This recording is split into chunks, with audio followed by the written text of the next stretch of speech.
along with this endless desert stretched out in front of me. My tongue was sandpaper, and my stomach a hollow box. It was at the final drops of my courage when I squinted my eyes, and I saw something afar. Could it be? And I thought it was a small house. I rubbed my eyes. Was it a desert dream? But my legs didn't listen to my fears. It ran through the sandy hills until it reached a blue wooden door. My hesitant hand curled to knock on the door. The door opened and I held my breath. A young man appeared with his arms open in excitement. "Welcome, O traveler. Where have you been? I'm Raghaib. Come in, come in. You must be exhausted." A desert dream, it must be, yes. This clean young man was waiting for me in the barren wasteland of the desert. How could it be? I entered the house, almost as if in a trance. Then this man gave me a big and warm hug. What was it? A thirst in my throat? A hungriness in my stomach? An ache in my body? It was all lost and forgotten in the friendly arms of a stranger. His name was Raghaib. But who was he? "This is for you.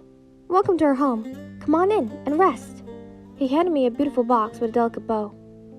But before I could speak, another person appeared from inside. He wore a beautiful thobe, had flowy dark hair, and smiled warmly. "Welcome, traveler. I'm Mirage. I was just about to pray. Come, join me." And how could I say no to such a lovely offer by such a sweet man?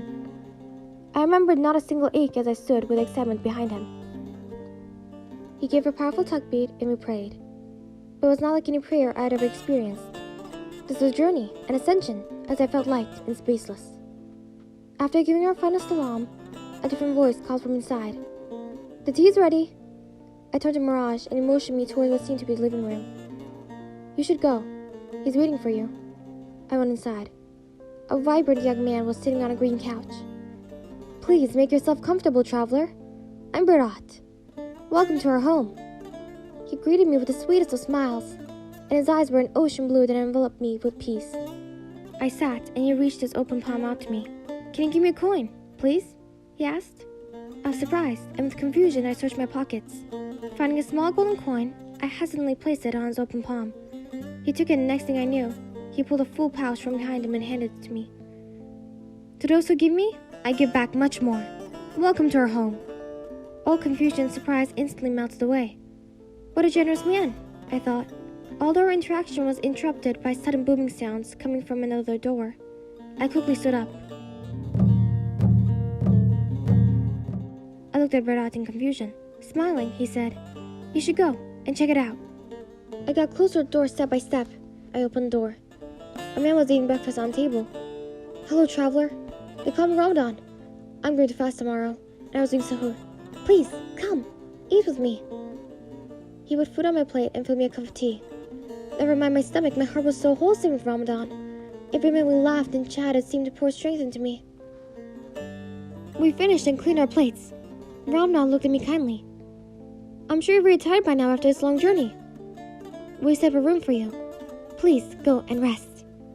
I walked up to the room Ramadan showed me, my heart full and ready to rest. However, I opened the door to find a brilliant, glowing book sitting upon a small stand. I could feel a pull towards it and hear itself calls to me. "Come and listen. Hear the world and hear yourself through my pages," it whispered. Drawn, I obeyed the gravity that pulled me close to it. Sitting on my knees, I examined the book. It wasn't any book, but the book. The final friend that would greet me in his house.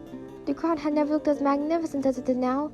The letters and words seemed to be floating from the pages and around the room. With its letters, I too floated higher and higher until I reached the stars.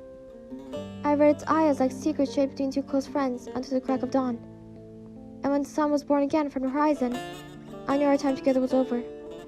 As I touched the Quran's spine to say goodbye to it, to the friends I made here, and to this lovely house, I heard its final whisper. "Do not fret, for we are there. Continue your journey today, and when fatigue and hunger overwhelm you once again, like a nourishing small house on the empty desert dunes, we'll be there."